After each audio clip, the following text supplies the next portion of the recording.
Anda yang juga jadi kemenarikan ini adalah bagaimana juga tadi ada penegasan daripada Aceh Hasan yang menyebut bahwa siapa saja yang kini dalam porsinya sudah diusulkan sebagai calon kepala daerah di Pilkada 2024 baik tingkat provinsi, kabupaten atau kota untuk tidak khawatir terkait dengan pencalonannya. Tapi tidak dipungkiri juga ini juga jadi ketakutan-ketakutan terutama untuk partai-partai koalisi yang tentunya ini bisa menganggap apakah kerjasamanya ini bisa dilanjutkan atau nanti gagal di tengah jalan. Ini seperti apa penjelasan dari Partai Golkar sendiri? Tadi ada disampaikan Nanda kepada teman-teman wartawan?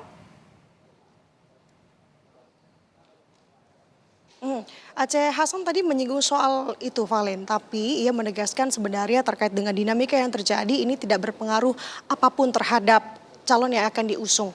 Begitu sementara yang ia sampaikan. Namun ke depan kita tidak tahu mungkin ada perubahan lain dan lain sebagainya. Jadi sampai dengan saat ini artinya kita sama-sama masih menunggu yang dimana tampaknya dari internal Partai Golkar sendiri saat ini juga masih kaget kalau tadi saya mengutip apa yang Aceh Hasan sampaikan terkait dengan pengunduran dirinya Erlangga Hartarto, kemudian juga otomatis sebagai waketum-waketum lain begitu ya menduduki posisi waketum saat ini sudah mulai bekerja dengan masing-masing porsi di bidangnya masing-masing untuk mengurus sementara waktu Partai Golkar sampai dengan terpilihnya PLT. Nah ini menarik Valena juga saudara, lagi-lagi saya sampaikan karena menjelang pilkada ditambah dengan pengunduran diri Yusuf Hamka rencananya yang informasinya akan disampaikan besok ke DPP Partai Golkar. Kita akan konfirmasi terkait dengan hal tersebut. Nah ini menarik karena Yusuf Hamka juga menjadi tokoh yang memang digadang-gadang namanya baik itu di Pilkada Jakarta ataupun juga disebut-sebut juga di Pilkada Jawa Barat.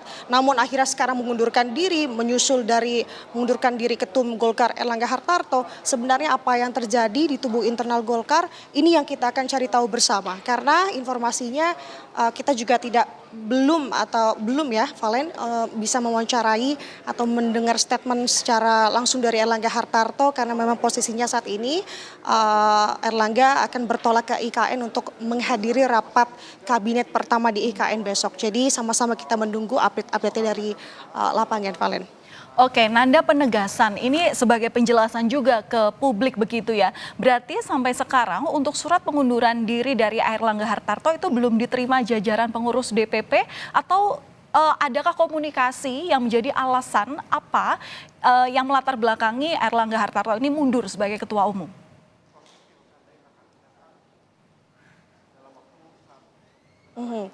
Lebih dulu saya ingin membahas terkait dengan alasan kenapa Erlangga Hartarto kemudian memilih untuk mengundurkan diri sebagai ketum Golkar. Kalau kami kutip apa yang ia sampaikan melalui videonya, surat pengunduran diri ataupun video pengunduran diri, ada beberapa alasan. Salah satunya adalah ia ingin memastikan stabilisasi selama transisi pemerintahan Jokowi ke Presiden terpilih Prabowo Subianto.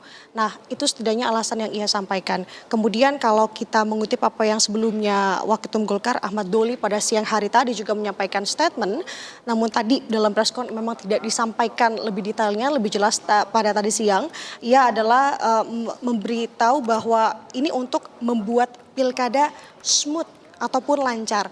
Nah, hal ini yang sebenarnya akan terasa atau kita akan gali sebenarnya Valen dan juga saudara, karena kalau tadi dalam statement preskon kita tidak, awak media memang cukup terbatas, kita tidak bisa bertanya lebih lanjut dan lebih jelasnya karena kalau tadi saya kutip dalam preskon ini lebih secara teknis bagaimana pelaksanaan dan juga bagaimana Partai Golkar setelah Erlangga Hartarto ini mengundurkan diri. Nah, pertanyaan yang pertama yang Anda tanya kepada saya tadi adalah terkait apakah sudah menerima surat pengunduran diri. Tadi tidak disinggung secara gamblang memang dalam preskonnya, tapi ia menyampaikan surat itu seharusnya sudah akan dibahas di rapat pleno. Artinya status penetapan bahwa Erlangga Hartarto memang mundur ini ditetapkan di rapat pleno. Artinya rapat pleno ini memang sifatnya sangat krusial ataupun memang sangat penting di sini untuk Partai Golkar sendiri khususnya Valen dan juga saudara. Kita akan sama-sama menyimak nanti bagaimana jalanan rapat pleno yang rencananya akan dilangsungkan pada hari Selasa minggu depan.